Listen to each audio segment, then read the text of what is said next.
Se de min algún día, despois de morto, se quixera facer un eloxio, e eu estuvera dando erva na terra nosa,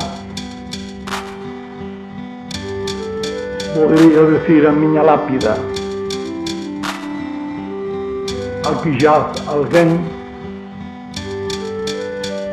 que coa súa obra fixo que Galicia durase 1000 primaveras máis.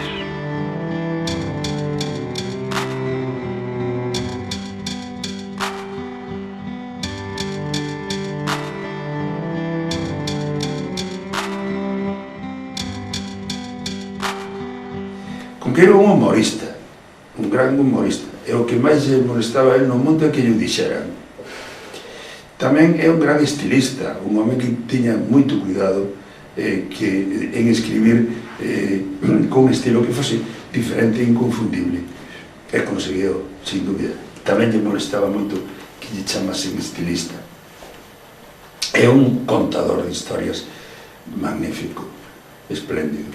El conta de forma insuperable calquer cousa que relate Álvaro Cunqueiro, inda que non leva a firma de baixo, sabemos inmediatamente que é del, e sabemos por esas tres cousas: polo humor especial que utiliza, polo estilo inconfundible e tamén pola forma de contar as cousas que o individualizan. A trayectoria vital e intelectual de Cunqueira foi en gran parte unha travesía do deserto. Cunqueiro tivo que soportar na súa vida unha imaxe falseada de si mesmo, unha imaxe probablemente ao que el non fose alleo. Pese ás apariencias, Cunqueiro en vida contou con moi poucos interlocutores. Tivo que padecer con demasiada frecuencia a tendencia á simplificación, a chuelo en tópicos moi empobrecedores ou moi unilaterais. Yo me muevo con más libertad en el gallego, es decir, una lengua, el gallego, que ha sido hablada durante siglos y no escrita. Primero tuvo una gran tradición literaria, la de los cancioneros medievales, de la Vaticana, Colochi Brancuti, etc., pero luego ha habido un gran periodo de silencio. El gallego no se ha escrito salvo que en muy contadas ocasiones. Luego vino en el siglo pasado, vinieron los poetas de lo que nosotros llamamos el Risorgimento, el Resurgimiento a la manera de los italianos, y volvió a escribirse el gallego. Entonces hay una, no sé, nos encontramos más libres, es decir, una lengua es buena cuando sabe a pan. En el gallego anda uno como un vagabundo cantando Este é un oficio de soñador. O soñador renuncia a ter grandes aventuras e dedícase a imaginalas e a soñalas. Entón os heróis son instrumentos nosos, son como Mazinger Z, non? Que era un xigante mecánico e dentro iba un neno manexando. De alguna maneira os héroes de Cunqueiro son esa especie de energúmenos que non teñen vontade e están ao servicio de Cunqueiro, por iso tamén ele é un marionetista. Ele é o home que xoga con as marionetas e a través delas pode vivir aventuras que el non se atrevería a vivir. Eu creo que a Cunqueiro presume de soñador, presume de preguiceiro, de persoa que non gosta de traballar e que usa a preguiza para imaginar. Eu entendo, e eu creo que isto xa está tamén analizado polos historiadores da literatura, que a poesía de Cunqueiro se podería considerar distribuída en tres grandes etapas. Unha primeira que poderíamos caracterizar de maneira global como vanguardista, unha segunda onde Cunqueiro equilibra as liñas neotrovadorescas coas liñas neopopulares ou neopopularistas, e a terceira ocupada absolutamente polo libro Herba aquí e acolá, que foi un libro de longa xestación e que se publica no ano 80 no tomo da poesía da obra poética completa como novedade, pero que realmente é un libro, como digo, en crecemento, posiblemente xa desde os anos 50. O teatro de base surrealista, para min ten como bastante influencia do teatro medieval, non? De Gil Vicente, por exemplo, na que os personaxes son alegorías, pasa moito tamén no pouco teatro surrealista que hai. E Cunqueiro é un dos grandes autores surrealistas, non? Personaxes que saen á escena, co importante é a súa configuración de imaxe plástica, o seu movimento, a súa posición no espazo. Importa máis a posición no espazo e a coreografía do personaxe que o proxecto, o obxectivo, o proxecto de vontade, non? O nivel actancial dos personaxes no teatro de Cunqueiro está, porque sí que está tamén, non? Pero non é o máis importante. O máis importante é a súa coreografía, é a estatuaria. Rondó da dona enterrada en San Xoán de Badón con 2 anxos aos pés. Levarse. Aloumiño a tua fronte e abriza a almofada dos teus cabelos. As pontas dos meus dedos ao pousarse nos teus ollos recoñecen na pedra un celeste azul pantero e amoroso. Quen amores ha, como dormirá. Se poidera arredar meu peito as finas mans, os teus brancos flores voarían como pombas no serán, fuxindo a chuvia que mansamente cae. Quen amores ha, como dormirá. Eses teus pés que somellan as mans dunha nena, que vieiros soñaron e que danzas. Ese regolfo de chamas e sombras remexidas onde van e retornan e se derraman os pés da loira danzarina. Quen amores ha, como dormirá. Esa banda sedal que o teu van cingue, que amante de quentes bicos atrouxo de retomador, o que fais é un anaco da brisa que abaneaba as abeláns dental. Quen amores ha, como dormirá. Ven voa. As letras do teu nome xa non se poden ler, e pois non te poido chamar tan que quixer, deixame nos teus beizos, teus soñares a ver. Quizais soñas amor coa branca balaneira, ou co cervo que baixa a beber á ribeira, ou co melro que canta seu vagar na roseira.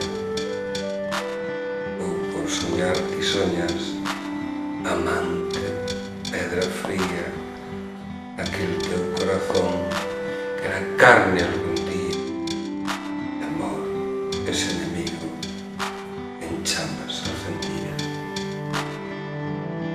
Quen amores ha, como dormirá. Eu diría que Álvaro Cunqueiro, desde a miña perspectiva, é un milagre que aconteceu na literatura galega. É un milagre dentro dun milagre. A literatura galega, desde que naceu, ou máis ben desde que renaceu, no século XIX, é un milagre, que é un país pois tan pequeno, xeográficamente falando, e tan pequeno demográficamente falando, e máis aínda no século XIX, onde o drama da emigración pois baleirou o país de mentes e da propia xuventude, que xurdise pois un movimento literario como foi precisamente o Rexurdimento. Eso foi un milagre, o noso renacemento. E dentro dese milagre que iniciou Rosalía Pondal e Curros, no século XX, despois da Xeración Nós, que foi outro grande milagre que tivemos, temos a figura de Cunqueiro, que para min supón só ela, só a propia figura de Cunqueiro, toda unha literatura. Un exemplo que ven en moitos libros, bueno, que todos os libros de contos de Irlanda que saben todos os nenos de aquel país. Había un rei que se afeitaba todos os anos, se amañaba o pelo por Pasco Florida. E despois de que viña o barbeiro ao Pazo Real, facía o seu traballo, cortaba a cabeza. Xa non quedaban en Irlanda barbeiros, non quedaba máis que un aprendiz, un neniño de 12 ou de 13 anos. Entón a nai foi a ver ao rei e pediulle por Deus que non lle fixese nada ao neno, que era un inocente, que non temos que era máis que non tiña máis que aquel fillo, que era seu amparo, pediu, roou, chorou, e el rei accedeu con unha condición, que o neno non contase absolutamente nada do que vise na Cámara Real. O neno foi, en vísperas de domingo de resurrección, cortoulle o pelo ao rei, afeitoulle a barba e saiu libre para a súa casa. Pero o neno enfermaba, o neno non dormía, o neno non tiña ganas de comer, o neno non podía na súa alma o segredo que había visto na Cámara Real. Entón, foi a un bosque, aínda había bosques en Irlanda, non nos habían queimado todos os ingleses. Foi ao bosque, mirou o carballo máis fermoso e ca punta dunha navalliña dibuixou unha orella na coda do árbol e logo poñendo ali moi cerca a súa boca, como un paxaro que houbera nas ramas o pudera escoltar, dixo: el rei ten orellas de cabalo. O cual, dito isto, baleirou o secreto do que había visto na Cámara Real, volveu a xugar, a comer, a rir, etc.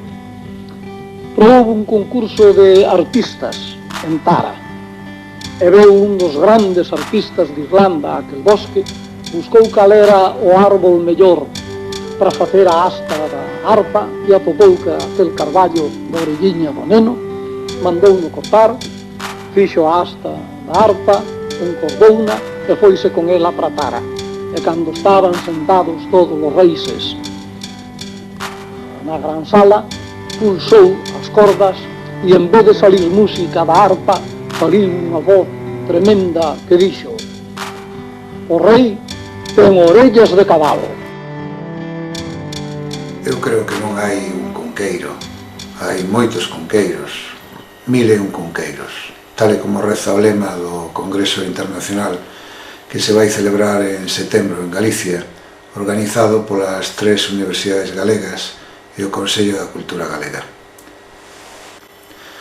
Estes 1001 cunqueiros proveñen en primeiro lugar da propia vida do poeta. Hai un cunqueiro antes de 1936, hai outro cunqueiro entre 1936 e 1947, hai outro cunqueiro que se refunda novamente como galeguista entre 1947 e 1960, e hai finalmente un cunqueiro a partir da súa chegada a Vigo para traballar como redactor primeiro, como director despois, nun xornal vigués. Hai ademais diversos cunqueiros en función dos numerosos xéneros en que se exercitou: a poesía, narrativa, longa e breve, o teatro, o xornalismo, o ensaísmo, etc. Finalmente existen diversos cunqueiros na medida en que a súa obra foi acollida de xeito moi diferente polo público e a crítica ao longo dos anos.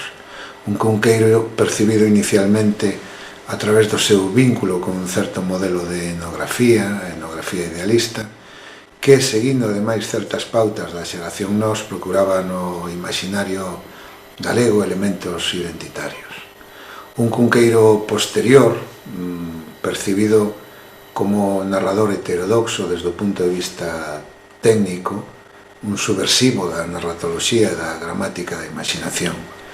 Finalmente, un cunqueiro contemplado en termos políticos, unha actitude na que subxace a conservación da dignidade perante o monstro fascista, o feito de que a imaginación, a melancolía, o rebato lírico, o estilismo, o bizantinismo mesmo, fosen para el formas de esconxurar o demo que se botou en riba del en 1936 e que estragou o soño enteiro dunha xeración de galeguistas.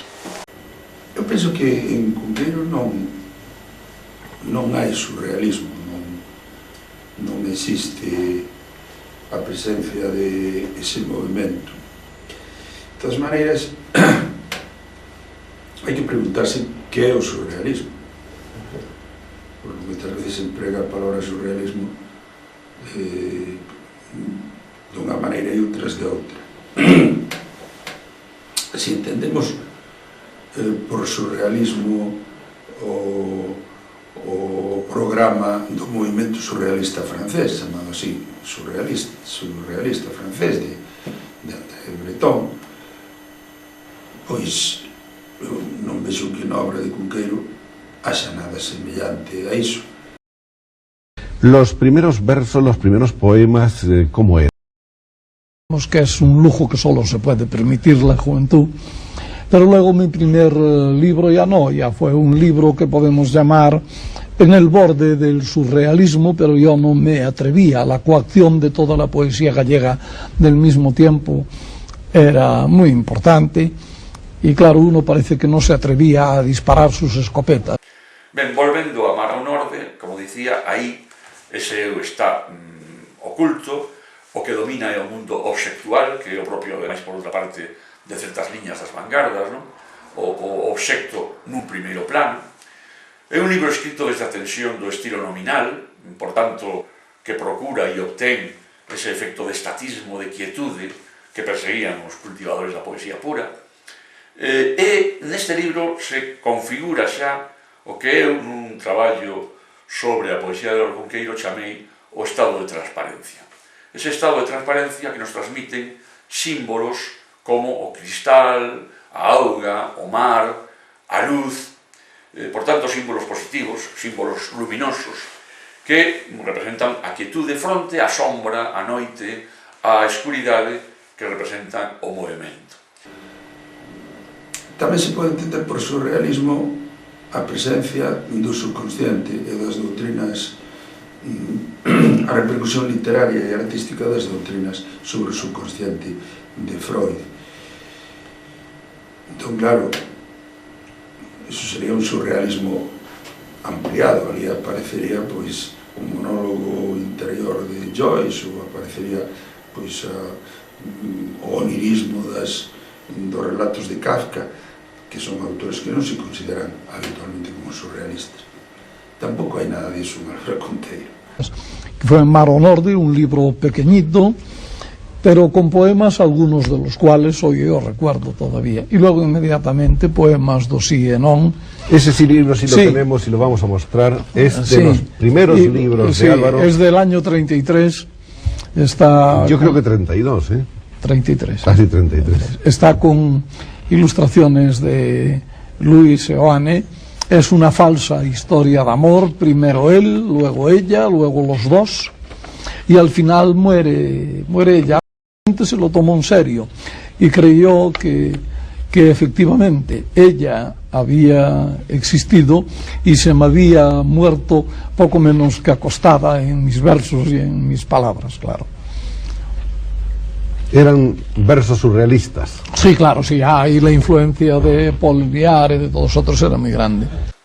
Eu penso que Cunqueiro fuxe da manifestación da dor, rexeita claramente, porque así o ten manifestado en ocasións, a expresión da dor existencial, igual que rexeitaba a expresión da denuncia política. Fuxe, digo, da conciencia da dor a través da sublimación da súa propia experiencia ou da súa propia memoria por estas vías, por esta vía da presentación do mundo sexual, dun mundo ben feito, etc., sen chegar, claro, á posición hímnica, non?, que caracteriza, por exemplo, a poesía de Jorge Guillén. A poesía vanguardista de Cunqueiro, do ano 1932 e 1933, poemas do Xeo Non e Mar ao Norte, é unha poesía que está moito máis relacionada pois co cubismo, co cubismo plástico, incluso está relacionada co creacionismo e con outros movimentos poéticos da vanguarda, pero eu non o vexo relacionado co surrealismo, non? Eu vexo relacionado con surrealismo a poesía de Luis Pimentel, por caso. Agora, hai opinións para todo. Poemas do sí e non, en cambio, é un libro máis atrevido desde o punto de vista da imaxe, xa non predomina aí o estilo nominal, é un libro máis dinámico desde o punto de vista da expresión, incorpora aquí Cunqueiro xa elementos de cerna surrealista, por exemplo, a distorsión dos obxectos, a combinación de imaxes sorprendentes de obxectos de diversa procedencia, a noiva, por exemplo, que anda núa polos andamios das lámpadas, movimentos extraños, por tanto, de caste onírica, ruptura da imaxe, fragmentarismo, que, en fin, conecta moi ben co estilo que ven do surrealismo. Só que se trata, como acontece con frecuencia nos poetas do noso ámbito, dun surrealismo controlado, dun irracionalismo contido, pasado pola peneira da reflexión e, por tanto, comunicable, non excesivamente hermético. Abundan en este libro as imaxes visionarias, sigue presente aquí esa procura do estado de transparencia a través dos símbolos de cristal, auga, etc. E chama a atención este libro o rigor da construción estrutural. Os personaxes que o habitan son o noivo e a noiva, el e ela, e há un poema dedicado a él, sucede un poema dedicado a ela de maneira regular, permanente. Hai unha segunda parte na que os poemas levan por título Noivado e por subtítulo El e ela. E aí tamén se van combinando un poema de el e ela con outro poema diferente. E en esta segunda parte fai presenza por primeira vez na poesía de Cunqueiro unha certa liña que poderíamos chamar neogongorista, é dicir, de barroquismo exacerbado, de complexidade expresiva que requiere unha vagarosa interpretación. Hay después otro libro de versos que se llama Cantiga Nova, que se llama Ribeira. Claro, eso fue un libro muy importante. Es curioso, pero la gran tradición literaria gallega de la Edad Media era ignorada por los poetas del Rexurdimento, como si no hubiera existido. Bueno, Lope llegó a decir Galicia nunca fértil en poetas, lo cual no era verdad porque no solo los cancioneros están, pero muchos gallegos, sino que además una gran cantidad de poetas de Castilla, como Alfonso Álvarez de Villasandino, que era de Villasandino al lado de Burgos, escribió cientos de poemas en gallego, de modo que había una gran tradición literaria.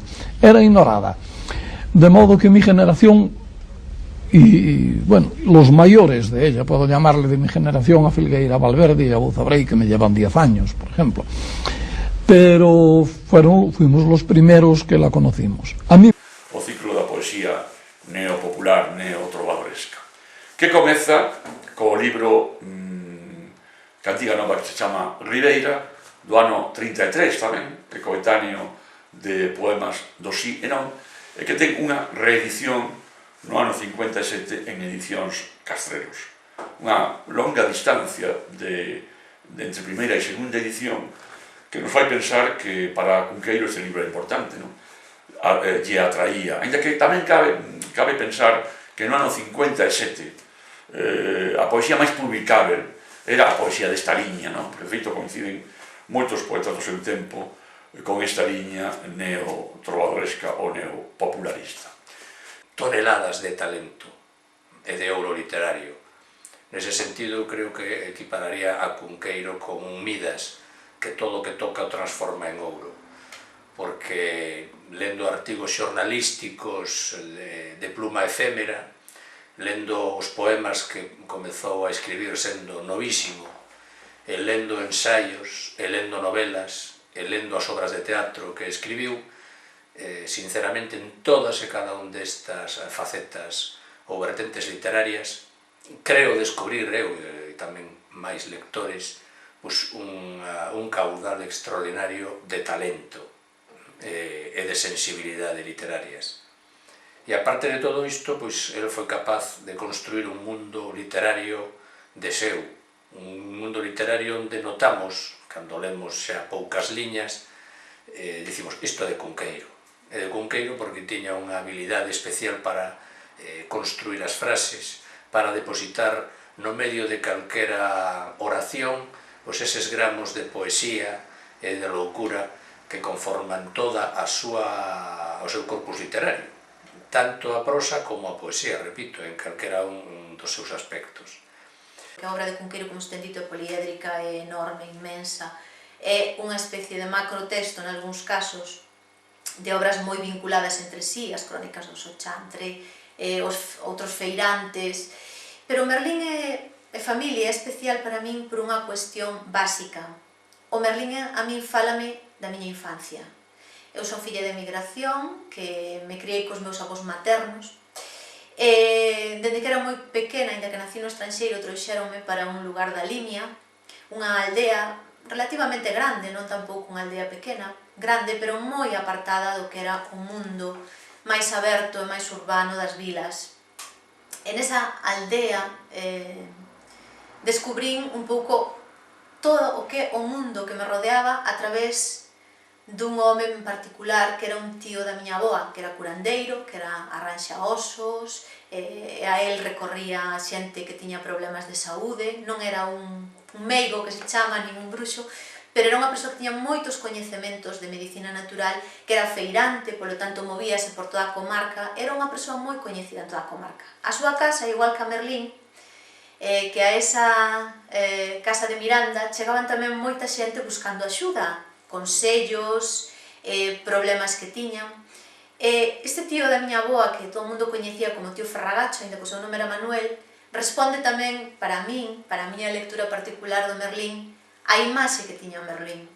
Faltaba a barba, pero era un home miúdo e delgado, e tamén con ese halo de misterio sempre como afanado en descubrir, como di tamén en algunha ocasión na obra, o que non se ve. El sabía todo o que non se vía. Cando fuxen os comediantes, a nena ve que os comediantes perderon aquela carta, que é Atrezzo. É un obxecto que se saca en escena e representa unha carta, non é unha carta. Do mesmo modo que a actriz non é Xulieta, é unha actriz que fai de Xulieta Bella.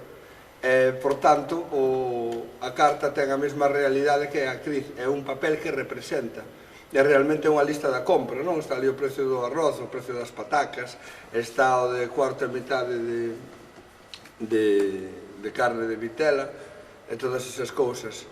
E entón a rapaza, mirando no papel, pregúntase onde está, onde foron dar os lirios cortados, onde está o que decía a carta durante o teatro. E ela asiste ao gran drama que temos os humanos con respecto á arte, que hai un momento en que todo desaparece. A ilusión teatral que se viviu nun palco desaparece e vaise por aí. Eu sou moi devoto dunha frase, dun asunto de Cunqueiro que ten que ver con que nós inventamos a nosa vida. De algún modo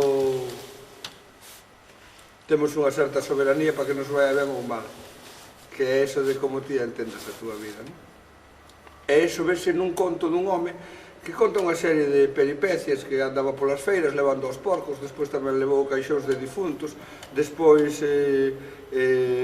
comprou un órgano a un organista vello e aprendeu a tocar nos enterros, pero logo un cego tocaba o violín e contaba crimes, e tamén era Novaxildo Andión, quería telo todo, non? E todo lle parecía magnífico. E entón despois o que facía era pedirlle a escritores, entre eles a Cunqueiro, e aí aparece Cunqueiro como personaxe dun conto seu, algo que lle dá verosemillanza, de feito real. Un día tomaba os viños na Rúa da Cruz de Lugo, e chegoume Novaxildo Andión e pediume, dixo Cunqueiro que lle pedira que lle puxera un crimen en verso, un crimen que tiña habido, había pouco, que lle puxese en verso. Este home chegou a ir tan ben, di Cunqueiro, que un ano levou a muller ao San Froilán, que iso é o grande éxito económico do tipo, que era un tipo da aldea que finalmente pudo ir con toda a honra e pasear a súa muller no San Froilán, facerlle esa fineza. Foron ao cinema e viron o afundimento do Titanic.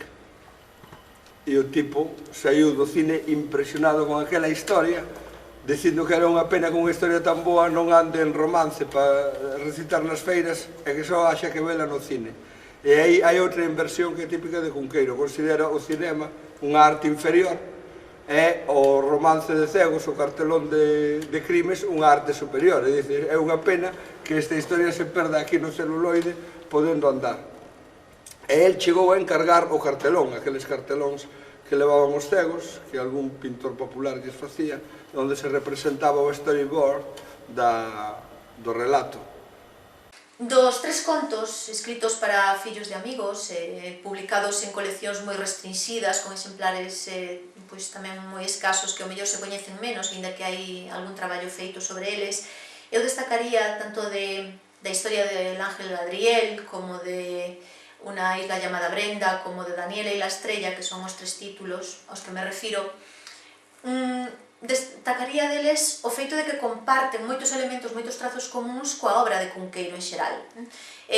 Pero en especial comparten entre eles unha cosmovisión cristián moi marcada e tamén outro recurso que aparece de forma prácticamente nos 3 igual, que é o nacemento metamorfose, esa alusión, esa referencia ao mundo clásico, os mitos, tan presentes tamén nas outras obras de Cunqueiro, pero que aquí tamén, cunha linguaxe moi desenfadada, moi expresiva, porque é consciente de que están escritos para nenos, tamén nos quere atraer cara a esa mitoloxía clásica, cara a esas referencias que se van incrustando. Aquí, a Díaz, teño que ser aquí a Cunqueiro, primeiramente. A Cunqueiro, porque en Cunqueiro eu vexo por enriba e por abaixo de toda a súa grandeza de poeta, de súa profunda sensibilidade que ven a ser como unha veoira blanca no medio do ermo que vai recollendo e vai interpretando todos os aires vagorosos que andan polo mundo. Eu sabedes, meus amigos e irmáns, o que vexo en Cunqueiro.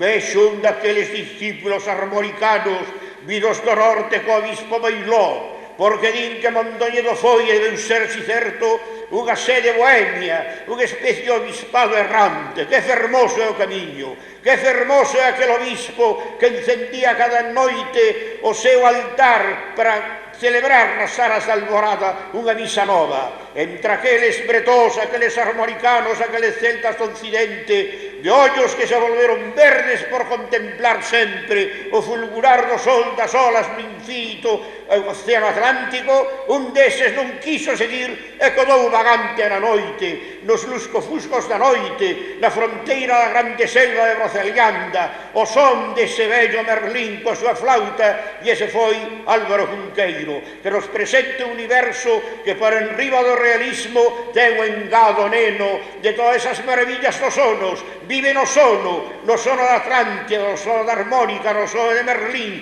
no sono os cabaleiros do rei Artús, e por eso é o poeta que se concerta dunha maneira maravillosa con esta beleza ao Val de Mondoñedo, e en este Val de Mondoñedo en que sonan tantos ecos, porque é como unha caixa de música en que se escoita o palpitar das veas e do sangre de tantas xeracións antigas.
unha banda,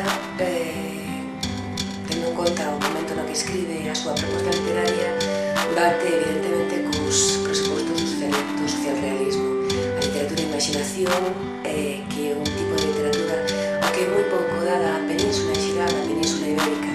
As literaturas ibéricas apenas teñen casos de literatura puramente imaginativa. No caso de Cunqueiro, o problema foi que escribía ese tipo de literatura tan rara, tan singular, nun momento no que a compromiso ideolóxico, a praxe política estaba tinguindo dun xeito moi evidente toda a creación literaria nese momento. Por lo tanto, o modelo do socialrealismo apartou-no, fixo que as súas obras fosen vistas como un produto desfasado no seu tempo, e falou dos anos 60, dos anos 70, e mesmo dos principios dos 80, e por outra parte, evidentemente, a temperá adscripción ao fascismo tamén serviu como un elemento absolutamente distorsionador da súa obra e da súa figura. Hai outro elemento que é o seu antimarxismo, que funcionou como un elemento distorsionador xa non, e sobre todo, na recepción da literatura galega. Cando falo de que tanto o socialrealismo como o fascismo foron elementos distorsionadores, estou falando dos dous sistemas literarios nos que se inseriu tanto na literatura castelá como na literatura galega. Pero na literatura galega esa reticencia foi, se cadra, máis virulenta, sobre todo nos anos 70, nos anos 80, no momento no que comeza a afianzarse o discurso nacional de carácter progresista. Ese antimarxismo levouno a ser rexeitado polos seus lectores potenciais. Hai que pensar que nunha data non tan afastada no tempo como en 1980, que é o momento do discurso do seu discurso en agradecemento ao doutorado honoris causa que lle concede a Universidade de Santiago, ese discurso que está cheo de frases que agora forman parte da nosa educación sentimental, ou da súa obra que coa súa obra quere seguir mantendo Galicia, mil primaveras máis para Galicia, ou moitas outras frases moi contundentes. Pois nese momento, o momento no que elabora ese discurso que vai quedar como un referente simbólico importante para o noso país, hai, non debemos esquecelo, toda unha chea de mocidade de axentes intelectuais do país abuxando, apupando a ese Cunqueiro que está dando ese discurso nese paraninfo, nese lugar institucional. É dicir, Cunqueiro xogaba contra, ou tiña unha intelección difícil cos seus contemporáneos. Cunqueiro non foi ben lido.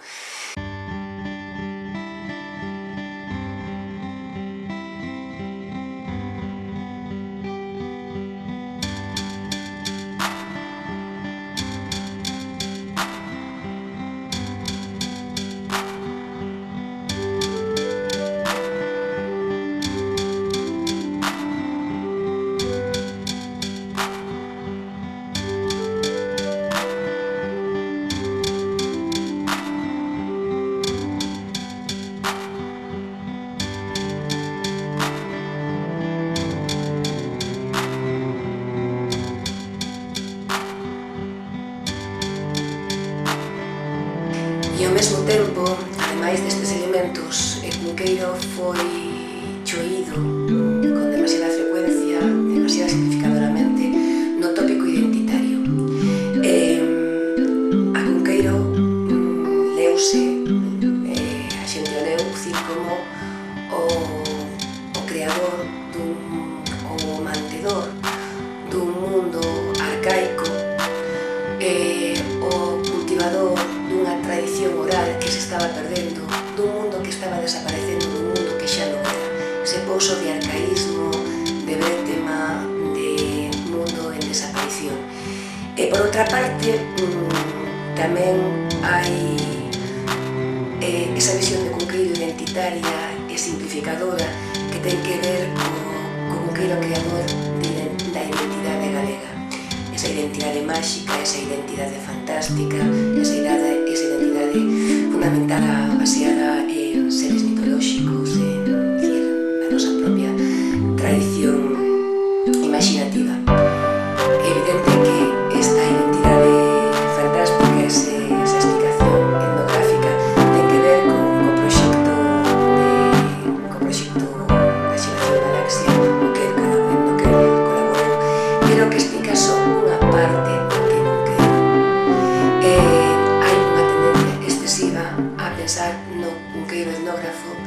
dentro da propia Galicia ou no cunqueiro explicador, intermediario cultural de Galicia fora das nosas fronteiras. A xente tendeu fora de Galicia a chegarse a Cunqueiro para entender, para percibir que era o galego, que era Galicia, que pintoresquismo tiña o noso país. Esa idea etnográfica que eu coido que foi realmente moi laminadora e que desativou en gran parte o potencial enorme da súa escritura, hai que dicir que continúa pervivindo no noso sistema literario. Eu coido que a imaxe de Álvaro Cunqueiro que deitan os textos, os libros de texto do ensino obrigatorio seguen incidindo nesa imaxe que se achega ao pintoresco identitario e ao folclórico, unha imaxe excesivamente marcada pola etnografía. Retorno de Ulises. Penden que pende, Penélope pensativa, perdo no velo nove, novamente canto.